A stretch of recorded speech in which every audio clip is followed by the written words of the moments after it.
Je suis le plus heureux des hommes, parce que je suis le plus libre.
La beauté est partout. Ce n'est pas elle qui manque à nos yeux, mais nos yeux qui manquent à l'apercevoir.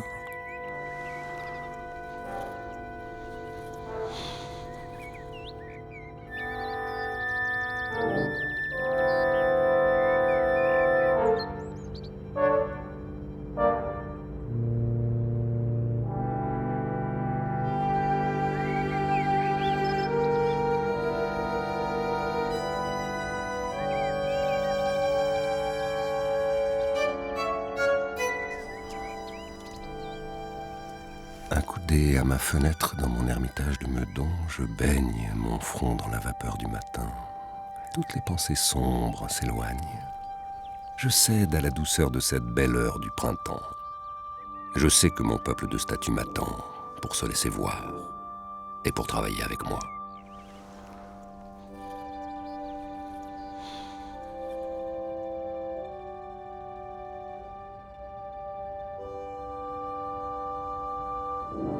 La beauté, c'est le caractère et l'expression.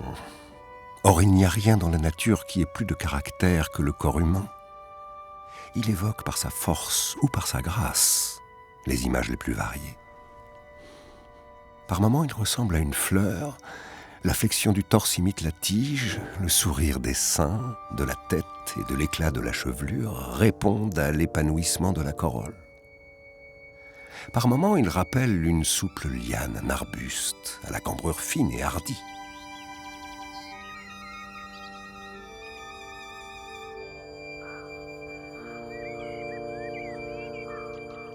D'autres fois, le corps humain, courbé en arrière, est comme un ressort, comme un bel arc sur lequel Eros ajuste ses flèches invisibles.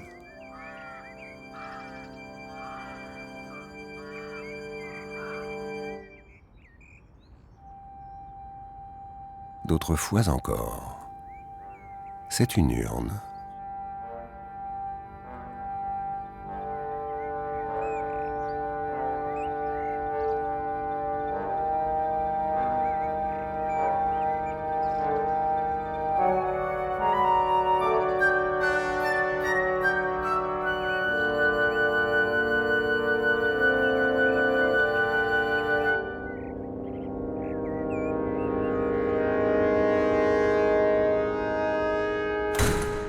Le gouvernement français avait l'intention de construire un musée des arts décoratifs, et il m'avait commandé cette porte qui devait en être l'entrée.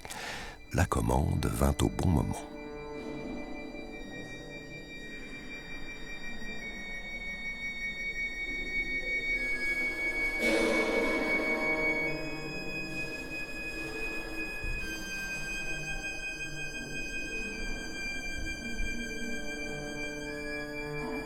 L'idée était prête dans ma tête. La conception de ma porte remonte réellement à mon premier voyage en Italie en 1875. À Florence, j'avais vu la porte de Ghiberti et étudié Michel-Ange. Je lus son histoire et fus saisi par les gestes de ces hommes du XVe siècle. Alors, j'ai lu Dante, sa divine comédie. Je l'avais toujours dans ma poche et à chaque moment de répit, je la lisais.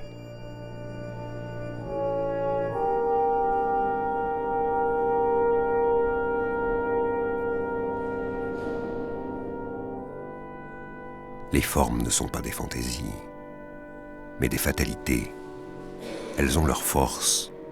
Elles suivent des jets de lignes. Elles continuent des mouvements.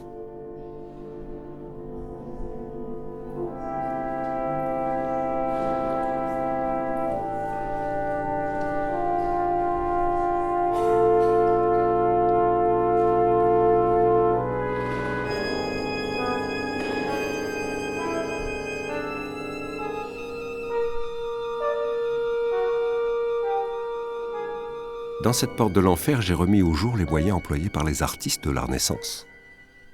Par exemple, ce mélange de figures, les unes en bas-relief, les autres en ronde bosse, afin d'obtenir ces belles ombres blondes qui apportent tant de douceur.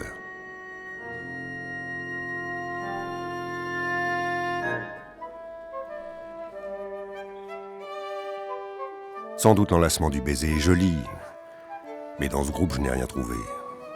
Un thème traité suivant la tradition scolaire, un sujet complet en lui-même et artificiellement isolé du monde qui l'entoure. C'est un grand bibelot, sculpté suivant la formule habituelle, et qui retient étroitement l'attention sur les deux personnages représentés. Au lieu d'ouvrir de larges horizons à la rêverie,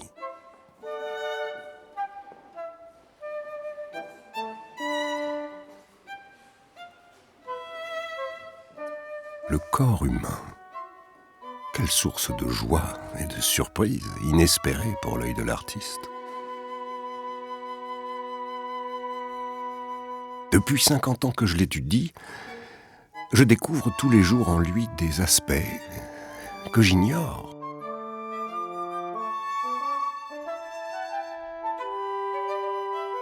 L'originalité telle que l'entend le public n'existe pas dans le grand art. Les artistes qui n'ont pas la patience d'atteindre au vrai talent recherchent la bizarrerie, la singularité du sujet ou des formes, en dehors de la vérité.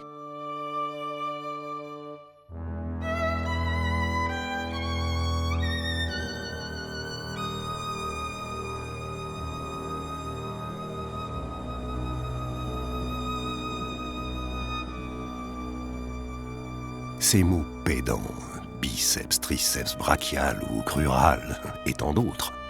Ces mots courants, bras, jambes, n'ont point de signification. Plastiquement. Dans la synthèse de l'œuvre d'art, les bras, les jambes ne comptent que s'ils se rassemblent selon des plans qui les associent, en un même effet. Et il en est ainsi dans la nature, qui ne se soucie pas de nos descriptions analytiques.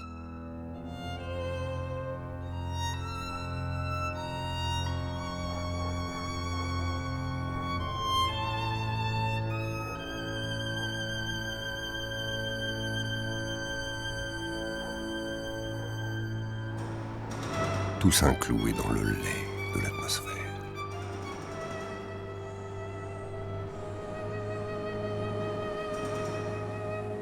Le ciel et les objets dans les fonds sont gris.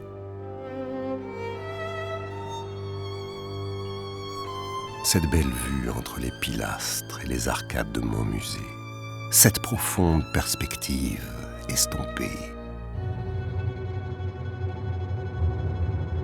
comme des feuilles d'acanthe, Des nuages occupaient toute la droite, s'élançant par bonds légers, comme des vols d'anges gothiques.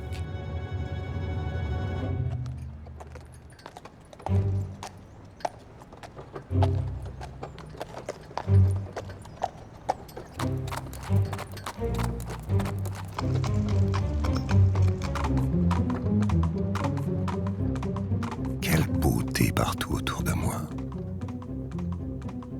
Sitôt que je regarde, je suis frappé de la nouveauté de ce que je vois. Tous les jours, soit la lumière, soit mon esprit, ou différentes heures. Tout a changé.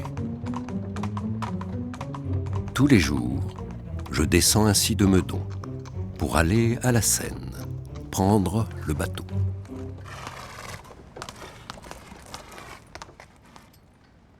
J'embarque sur l'Hirondelle, qui me déposera au pont de l'Alba.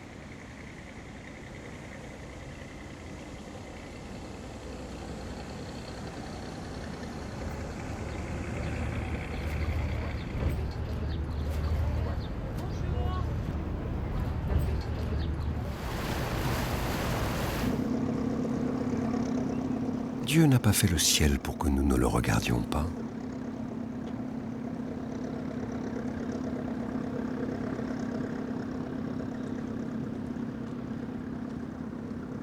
Ce n'est pas en Italie que je voyage, ni ailleurs.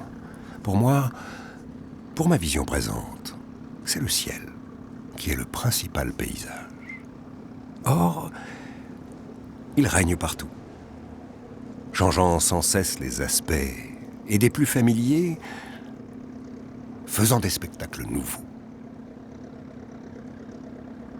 Ces ponts, qu'ils sont majestueusement assis, le fleuve a l'air de sortir de leur mâchoire. C'est de la sculpture, ça.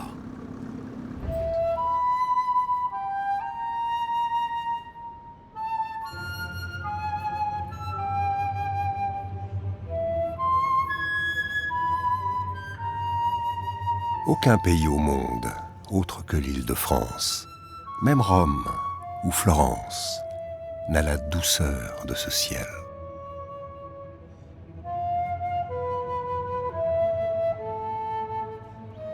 En me rendant à mon atelier, rue de l'Université, chaque jour, je contemple ce spectacle.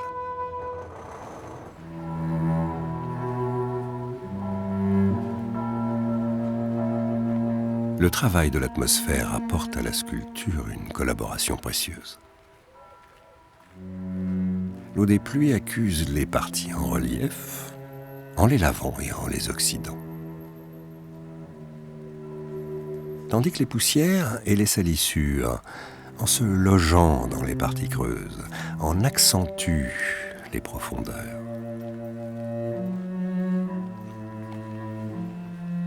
L'effet général y gagne.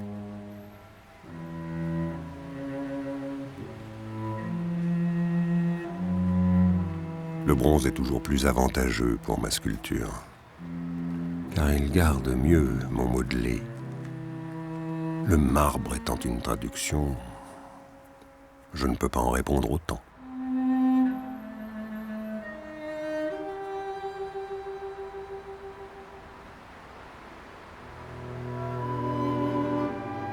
J'ai oscillé ma vie durant entre les deux grandes tendances de la statuaire, entre la conception de Phidias et celle de Michel-Ange. Je suis parti de l'antique, mais en allant en Italie, je me suis épris soudain du grand maître florentin. Et mes œuvres se sont certainement ressenties de cette passion.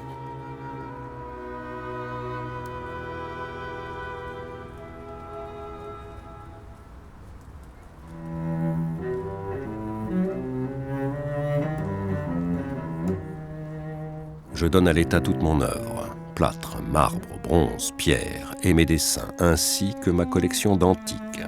Et je demande à l'État de garder en l'hôtel Biron, qui sera le musée Rodin, toutes ces collections, me réservant d'y résider toute ma vie.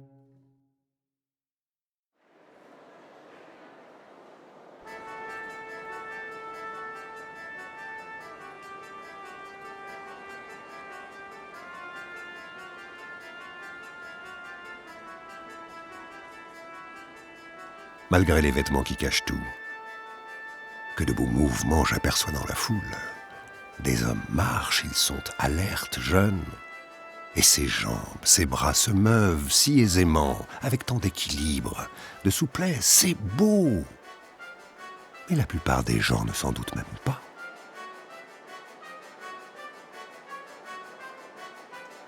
Les Grecs, ils nous prennent par la main. Ils nous font sentir la beauté des formes, l'élément sacré qu'il y a dans cette beauté. Leurs marbres sont des messages divins qui nous enseignent notre devoir. Et c'est pourquoi je m'approche le dimanche de la Samothrace. J'en ressens une jeunesse éternelle, une inspiration de bonheur. N'est-il pas de la dernière utilité de venir la voir régulièrement ? Ces marbres m'adressent au passage un réconfort, un conseil, une jouissance. Et mon cœur, avec joie, s'embrase de ces prodiges.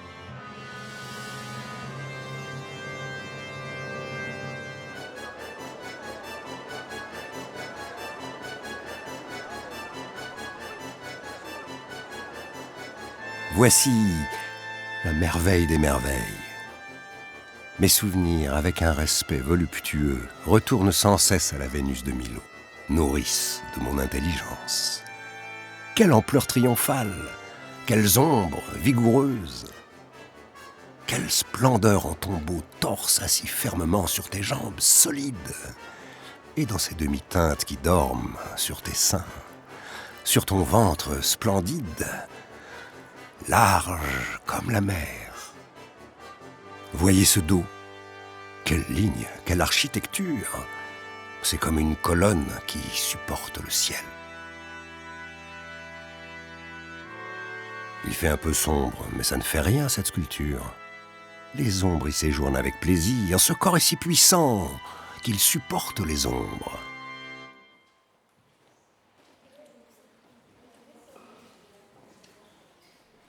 Toujours j'ai copié la nature dans sa naïveté.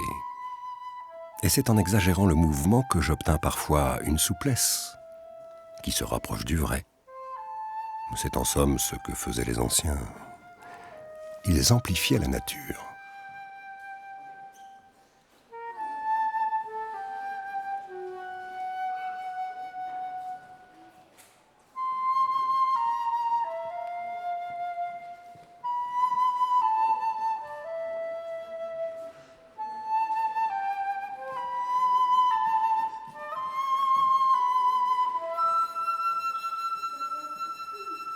Les Grecs, c'étaient de purs réalistes.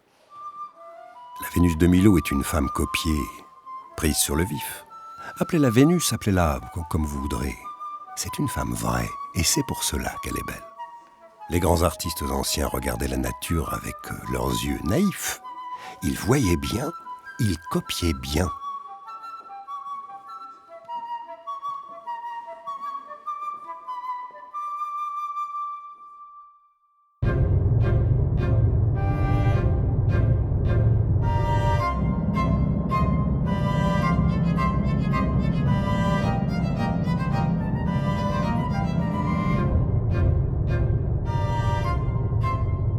Comprendre, c'est ne pas mourir.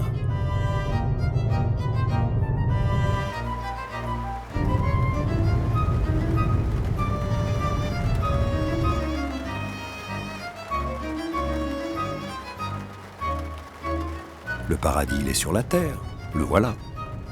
Il est même plus beau que celui que les hommes ont inventé, car on n'a jamais dit que dans l'autre, il y avait les saisons, le charme immense des saisons. À notre époque, nous tuons dans notre cœur la beauté de la vie. La vie est triste, l'homme est laid, voilà ce qu'on entend sans cesse. Ce sont des idées de malade. Pour moi, cette philosophie souffrante n'existe plus.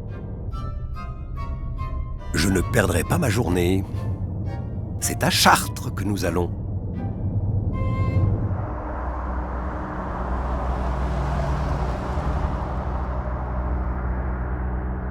L'une des bonnes positions pour voir une cathédrale gothique est de se placer à 2 ou 3 kilomètres de la ville. À cette distance, elle semble énorme, magnifique, imposante, et tous les autres bâtiments de la ville disparaissent. Chartres, notre cathédrale splendide entre toutes. N'est-ce pas l'acropole de la France? J'entre. D'abord, l'extrême éblouissement ne me laisse percevoir que de lumineux violets. Le mystère s'évanouit lentement. Lentement, l'architecture se précise et l'admiration s'impose, irrésistiblement.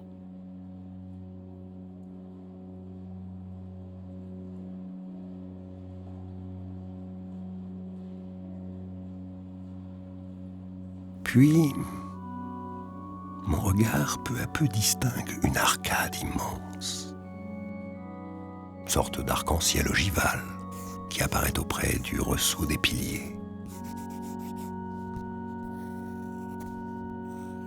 Chartres est sage, avec une passion intense. Tour de la force et du travail, palais de la paix et du silence. C'est de paix héroïque dont il s'agit ici.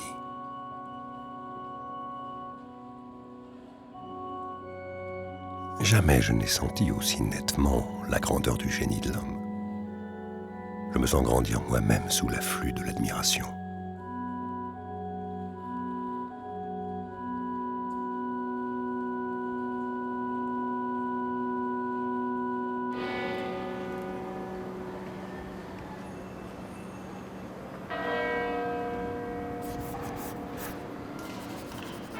Ainsi renaîtrait un peuple qui prendrait la peine de regarder, qui chercherait à comprendre. Et, sans répit, je crie au mien, il n'y a rien d'aussi beau à voir, rien d'aussi utile à étudier que nos cathédrales françaises, et entre toutes, celle-ci, celle de Chartres.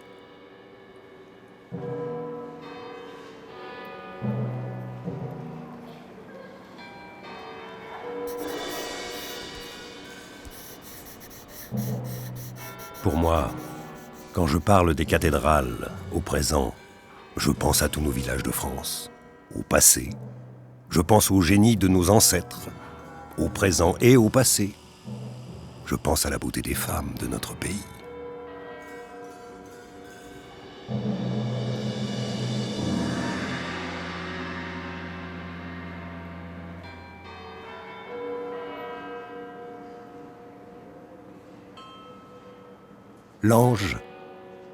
L'ange de Chartres. J'ai contemplé l'original, à présent conservé dans la crypte de la cathédrale. J'ai tourné autour de lui, l'ai étudié. Et ce n'était pas la première fois. Et comme toujours, c'était avec insistance. Je veux comprendre. L'heure se marque sur lui comme une sentence sur un livre. Avec quel recueillement il tient et nous montre cette heure qui blesse et qui tue.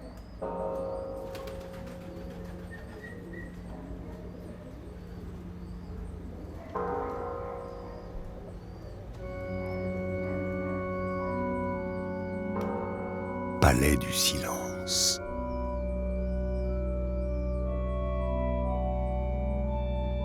Les cathédrales sont mes fées merveilleuses. Elles m'instruisent en me charmant. Je l'ai bien souvent visitée, cette cathédrale. Mais elle m'est apparue aujourd'hui toute nouvelle, plus belle, plus brillante que jamais. Et je me suis mis à l'étudier comme si je la voyais pour la première fois.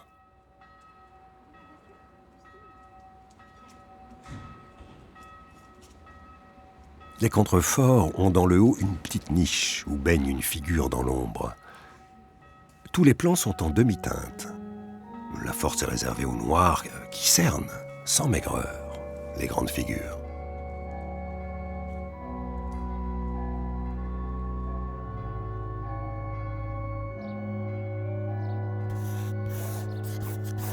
Dans l'art grec, il y a plus de trituration de lumière. Dans le gothique, plus de trituration d'ombre. Ou encore, on pourrait dire que l'art grec modèle la lumière et l'art gothique modèle l'ombre.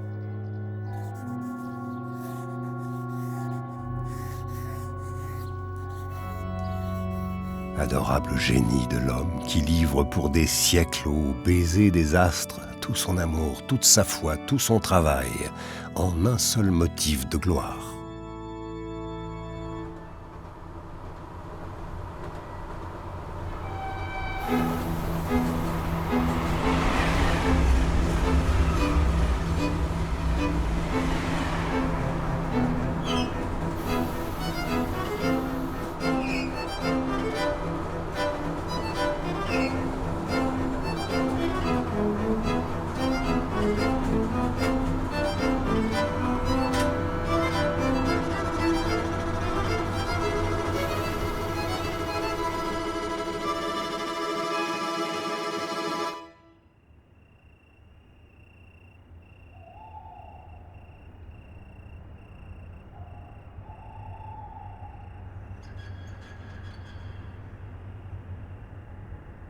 Florence.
Ce sont les bénédictions de la ville et du monde, les jeunes filles. Formes sensibles de la joie, matière de tous les chefs-d'œuvre. Elles sont si près de la nature.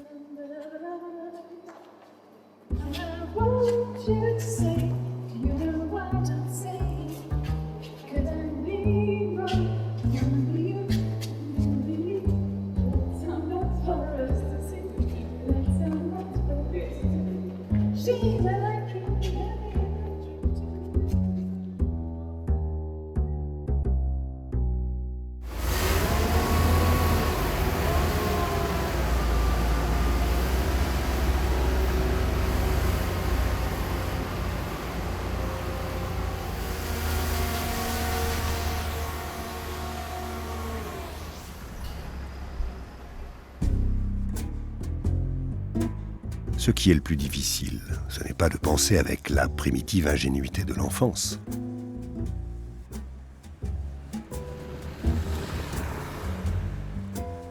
C'est de penser avec la tradition, avec la force acquise, avec tous les résultats thésaurisés de la pensée. Or, l'esprit humain ne peut aller très loin qu'à cette condition que la pensée de l'individu s'ajoute avec patience et silence à la pensée des générations.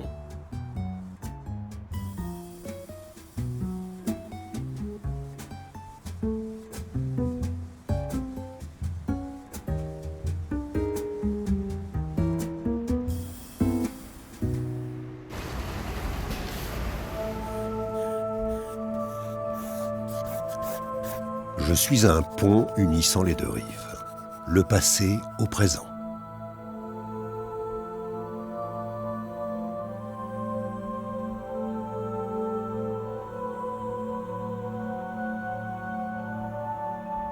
L'architecture est à la fois le plus cérébral et le plus sensible des arts. Mais c'est aussi celui qui est le plus étroitement soumis aux lois de l'atmosphère, puisque le monument ne cesse d'y baigner.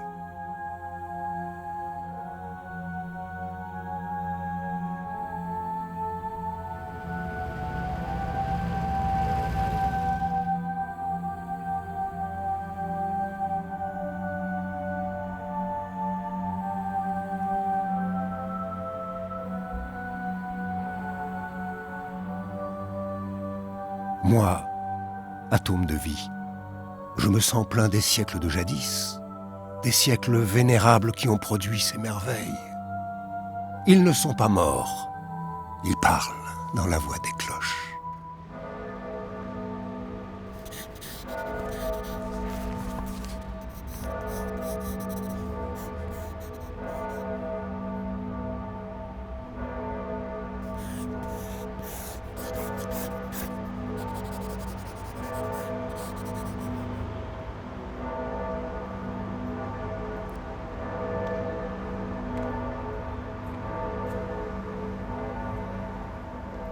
Ce qui est beau dans le paysage, c'est ce qui est beau en architecture.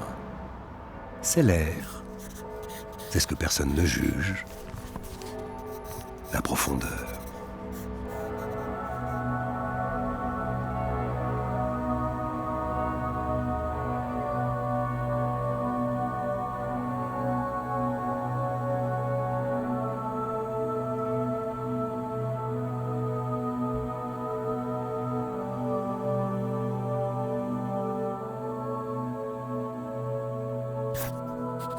Le jour se développe, les aspects changent. Ce n'est plus le spectacle que j'avais sous les yeux tout à l'heure. Je ne le reconnais plus. L'atmosphère est toujours grise, mais d'un gris plus lumineux, plus chaud, d'un gris ardent. Le paysage se réveille. Des oiseaux traversent l'air, comme des flèches.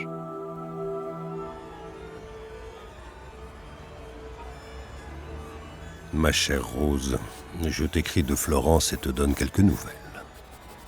Je mange bien et bois pas mal, à ta santé. Je viens de me verser un verre. J'ai une bouteille qui ressemble assez à ces Marie-Jeanne. Je me la suis fait mettre dans ma chambre comme cela. Je me donne de la force pour le dur métier que je fais. J'ai passé 5 jours à Florence et ce n'est qu'aujourd'hui que j'ai vu la porte du baptistère de Ghiberti.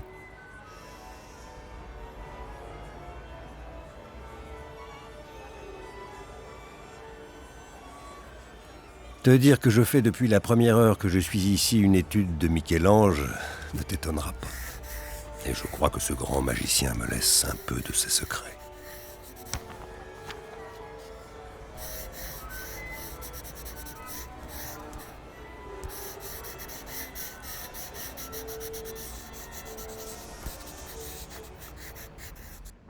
Michel-Ange, qui m'a appelé en Italie, m'a donné de précieux aperçus, et je les copiais dans mon esprit, dans certaines de mes œuvres, avant de le comprendre.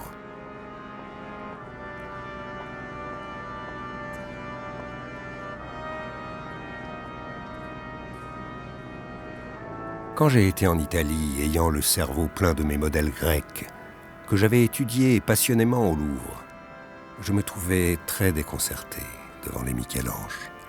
Ils démentaient à tout moment les vérités que je croyais avoir définitivement acquises.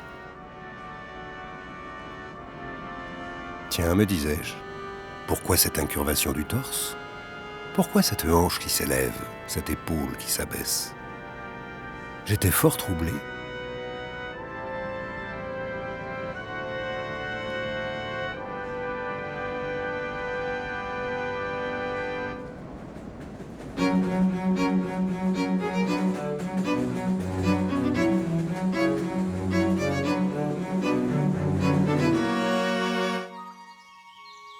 Où ai-je compris la sculpture? Dans les bois, en regardant les arbres, sur les routes, en observant la construction des nuages, dans l'atelier, en étudiant le modèle, partout, excepté dans les écoles. Ce que j'ai appris de la nature, j'ai tâché de le mettre dans mes œuvres.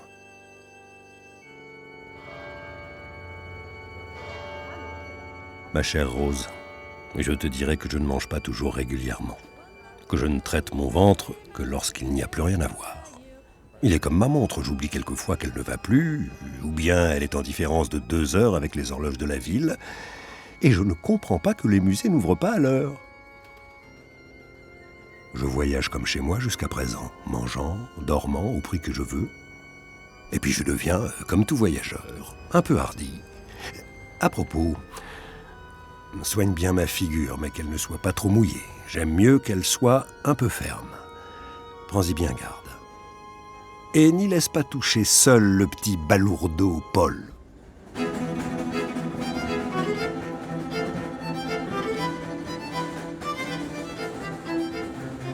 C'est beaucoup sur les routes que je ramasse l'expérience.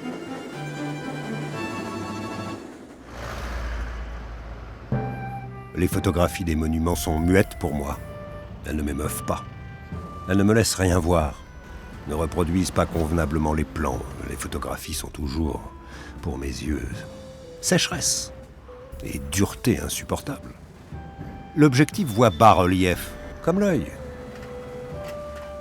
Et devant les pierres, je les sens. Je les touche partout du regard en me déplaçant.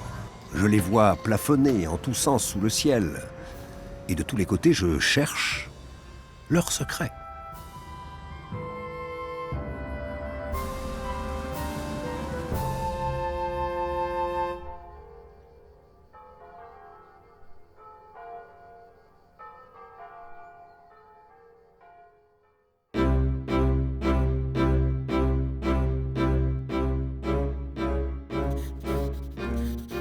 Pour comprendre ces lignes tendrement modelées, suivies et caressées, il faut avoir la chance d'être amoureux.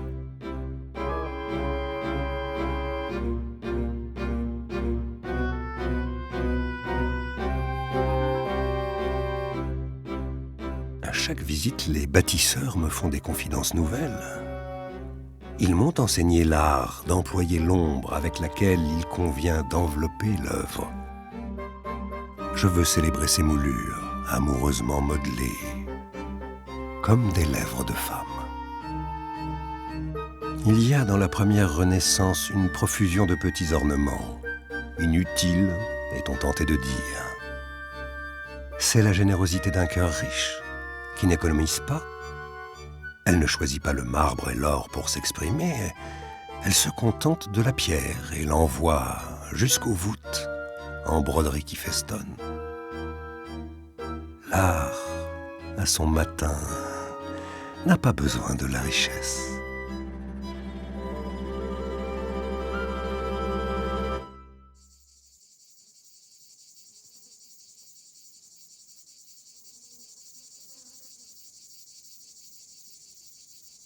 Quel bonheur pour moi de posséder un métier qui me permette de dire à la nature mon amour.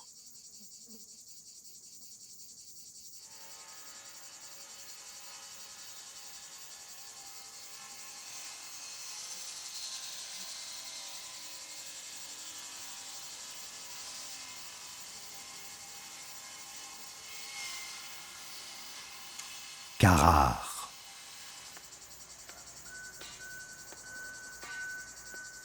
Pierre, pure et belle matière pour le travail des hommes, comme est le lin pour le travail des femmes. Présent à peine voilé sous la terre, que l'homme a saisi avec transport, à retirer de l'ombre, tout tendre, pour les lancer dans l'air, en ériger des clochers, les rendre maniables et les apprivoiser, pour les chefs-d'œuvre moins durs que les sauvages rochers.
On m'a souvent montré ma sculpture comme l'œuvre d'un exalté. Je suis le contraire d'un exalté.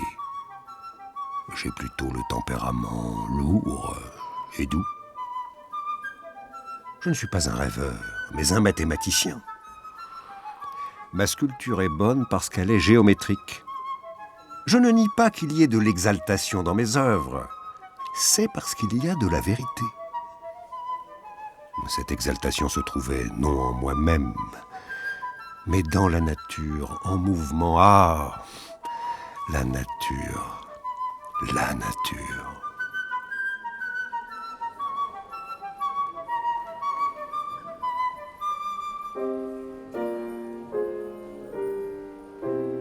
Ah, les abattis.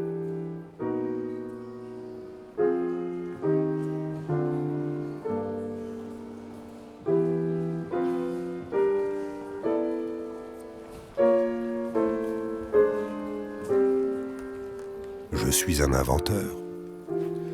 Je livre le résultat de mes recherches en des morceaux qui sont l'étude des plans et du modelé. On me reproche de ne pas en tirer toutes les applications qui en découlent. Que ceux qui me suivent s'en chargent. Je dois me contenter d'avoir amené l'intelligence des artistes de mon temps dans les environs de Michel-Ange et de l'Antique.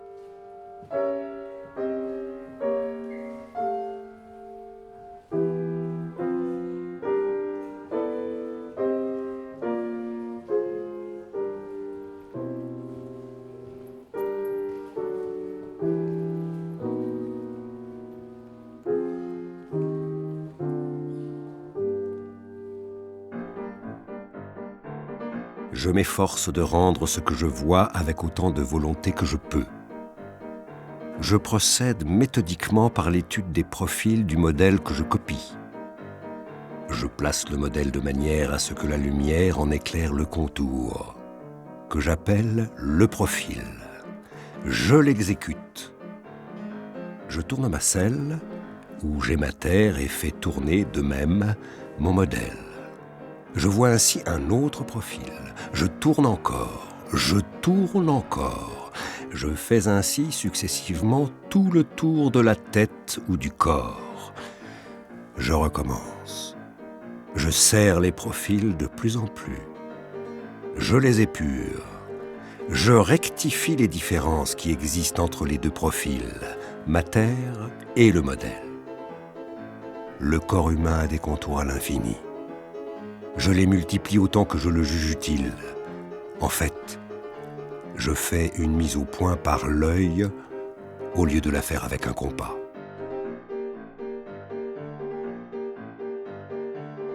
La traduction du corps humain par l'exactitude de ses profils donne les modelés nerveux, solides, abondants et fait surgir la vie de la vérité.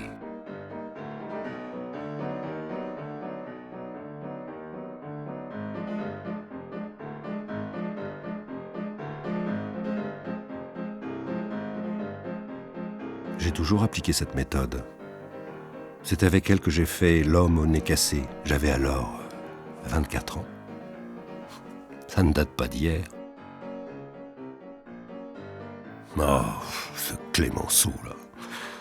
Son expression injurieuse me paralysait et me vexait. La première glaise terminée, et il m'a apostrophé comme un apprenti. « Mais c'est pas moi ça, Rodin, c'est un japonais que vous avez sculpté, j'en veux pas !» On m'a même raconté qu'il avait dit à sa belle-sœur « Il m'a modelé de 3 façons différentes, il m'a toujours raté, il m'a donné l'aspect d'un vieux grognard. »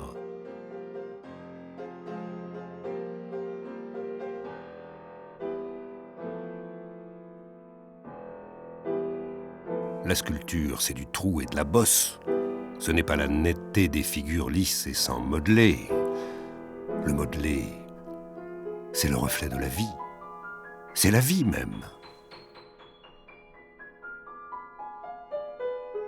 Le public ne le comprend pas. Il confond l'art avec la propreté.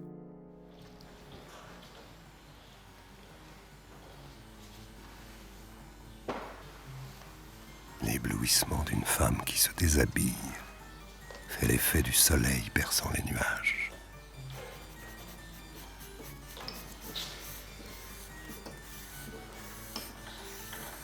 J'ai l'habitude de laisser mes modèles errer sans vêtements dans mon atelier. Ils marchent ou se reposent. À les voir ainsi vivre nus autour de moi, je me suis familiarisé avec tous leurs mouvements. Je ne leur impose jamais aucune attitude. Je ne violente pas la nature.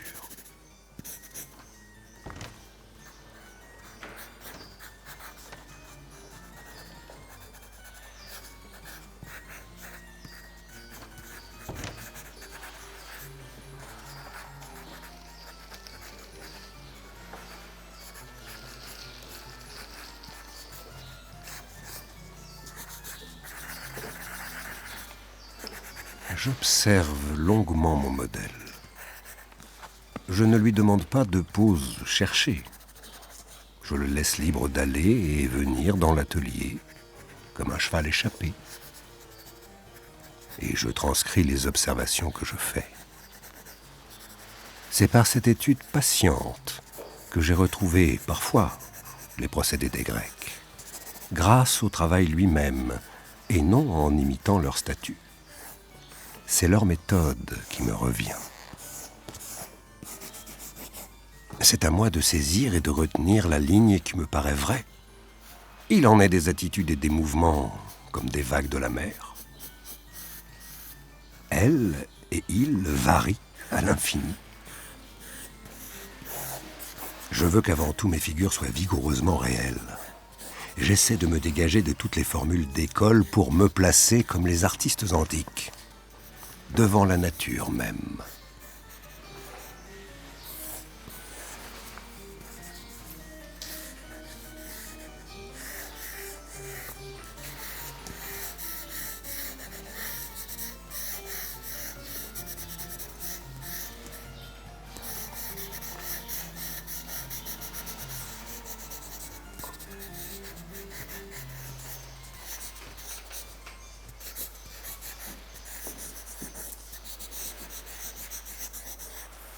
Mes modèles, je ne leur indique jamais un mouvement. Je leur dis « Soyez en colère, rêvez, priez, pleurez, dansez ».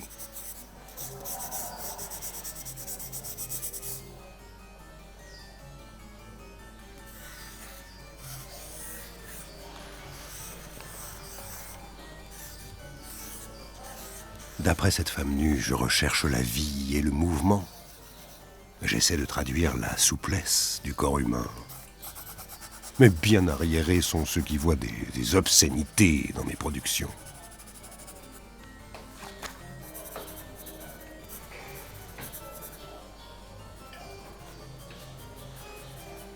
Prends la pose que tu voudras, ou plutôt n'en prends aucune.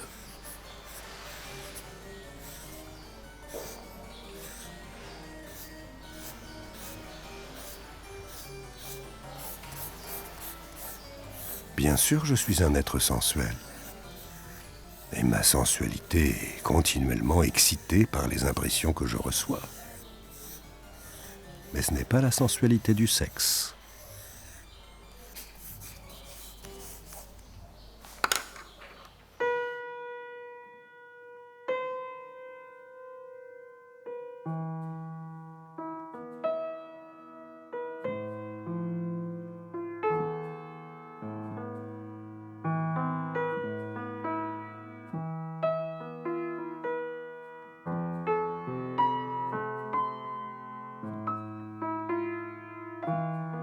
Pas une fois en décrivant la forme de ce corps n'ai-je quitté le modèle des yeux. Pourquoi ? Parce que je voulais être sûr que rien ne m'en échappait. Je n'ai pas pensé un seul instant aux problèmes techniques de la représentation sur papier qui pouvaient empêcher l'élan de mon intuition, de mon œil jusqu'à ma main. Mon but est de tester à quel point mes mains sentent déjà ce que voient mes yeux.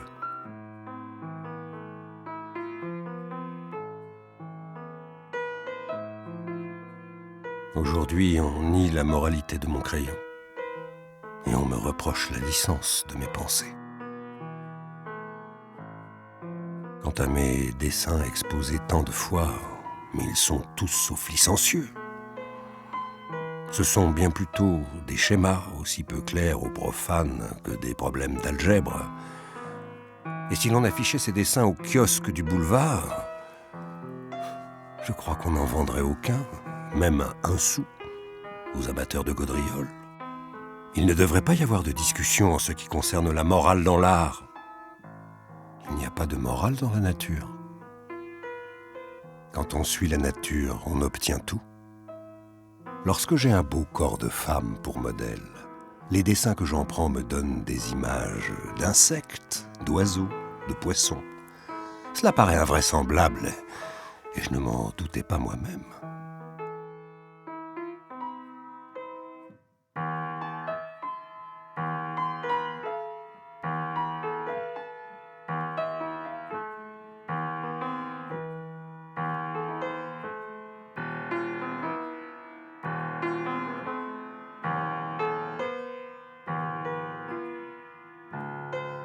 Je sais pourquoi mes dessins ont cette intensité. C'est que je n'interviens pas. Entre la nature et le papier, j'ai supprimé le talent. Je ne raisonne pas, je me laisse faire. C'est l'aboutissant de ma vie. J'ai pour le nu une admiration infinie, un culte.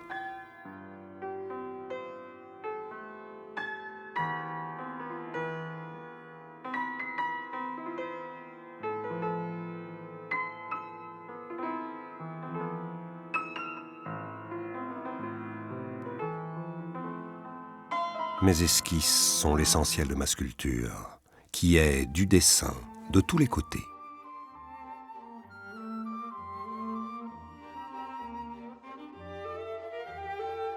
Avant, on était inspiré, maintenant on est poète. C'est la croyance à l'inspiration qui nous a valu cette théorie du génie et voisinant avec la folie. Quelle histoire! Mais les hommes de génie sont justement ceux qui possèdent la notion de l'essentiel et qui le rendent, par le métier, porté à sa perfection. Ce sont des hommes essentiels. Quant à s'imaginer que le génie touche à la folie, c'est absolument faux. Le génie est l'ordre même, la concentration des facultés de mesure, d'équilibre.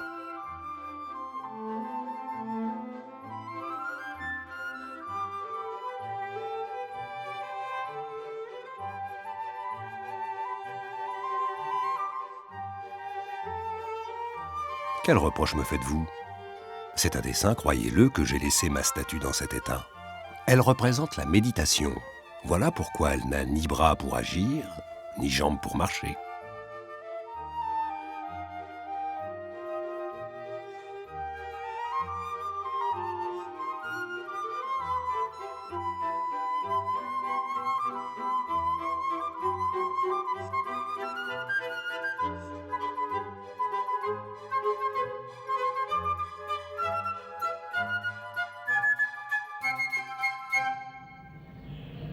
Pour l'avenir, à partir d'aujourd'hui, 12 octobre 1886, je ne tiendrai pour mon élève que mademoiselle Camille Claudel. Et je la protégerai seule par tous les moyens que j'aurai à ma disposition, par mes amis qui seront les siens, surtout par mes amis influents. Je n'accepterai plus d'autres élèves, pour qu'ils ne se produisent pas par hasard de talents rivaux, quoique je ne suppose pas que l'on rencontre souvent des artistes aussi naturellement doués. À l'exposition, je ferai mon possible pour le placement des œuvres et les articles dans les journaux. Je n'irai plus sous aucun prétexte chez madame, à qui je n'enseignerai plus la sculpture. Après l'exposition, au mois de mai, nous partons pour l'Italie et y restons au moins 6 mois, communément d'une liaison indissoluble. Après laquelle, mademoiselle Camille sera ma femme.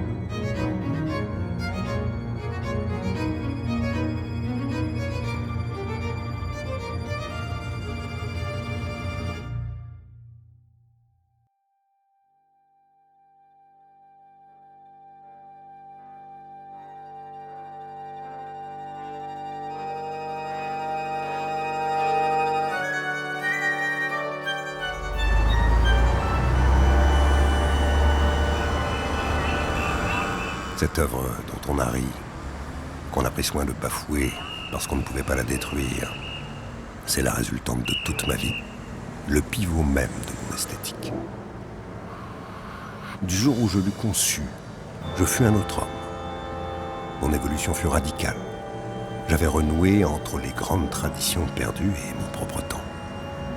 Un lien que chaque jour resserre davantage. Le Balzac fut pour moi un émouvant point de départ. Et c'est parce que son action ne s'est pas limitée à ma personne. C'est parce qu'il constitue en soi un enseignement et un axiome que l'on se bat encore sur lui et qu'on se battra encore longtemps. La bataille continue. Il faut qu'elle continue.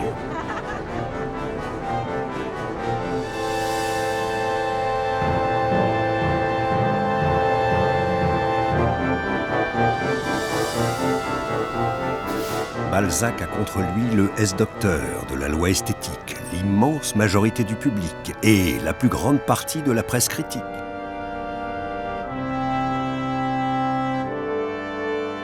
Qu'importe, il se fera par force ou par persuasion une voie vers les esprits.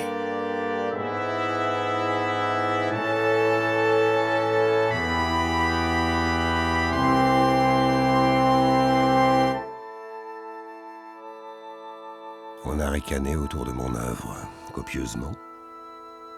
C'est l'éternelle histoire, quand on ne veut pas faire comme tout le monde. Ce fameux sac, comme on disait, ce qu'il y avait d'études dessous, de modelé et patient, personne ne le pouvait deviner. Il faut être du métier. Jamais statue ne me causa plus de soucis et de travail. Ne mis davantage ma patience à l'épreuve. Que de voyages j'ai faits en Touraine pour comprendre le grand romancier. Avec quelle activité j'ai couru après les textes, les images, tous les documents utiles. Voilà des imbéciles qui me reprochent de ne pas finir ma sculpture. Est-ce que la nature finit? Est-ce qu'elle fignole les arbres?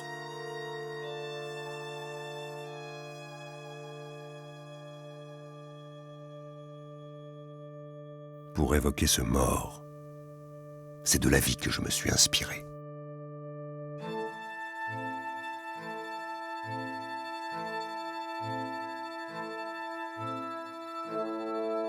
Le sentiment, l'intimité de l'homme, voilà ce qu'il faudrait rendre. Et là, pensez si c'est commode, l'âme de Balzac.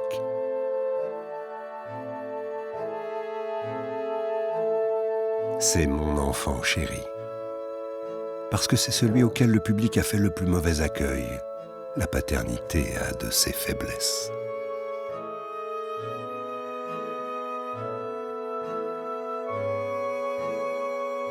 De quel droit m'a-t-on reproché cette robe de chambre aux manches flottantes? Est-ce autrement que s'habille un littérateur inspiré, qui la nuit se promène fiévreux dans son appartement à la poursuite de ses visions intérieures? Cela ne s'était jamais fait. Une statue sur une place publique doit représenter un grand homme dans une attitude théâtrale et capable de le faire admirer par la postérité.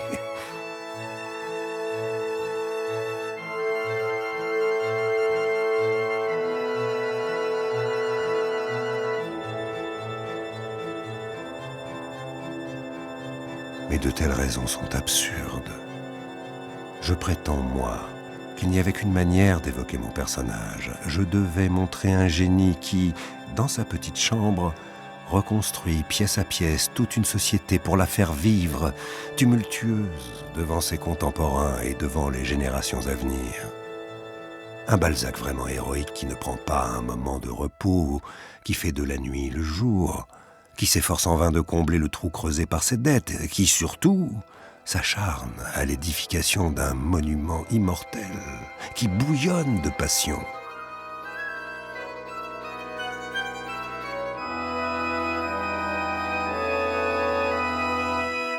Je pense à son labeur, aux difficultés de sa vie, à la bataille incessante qu'il a dû livrer, à son beau courage.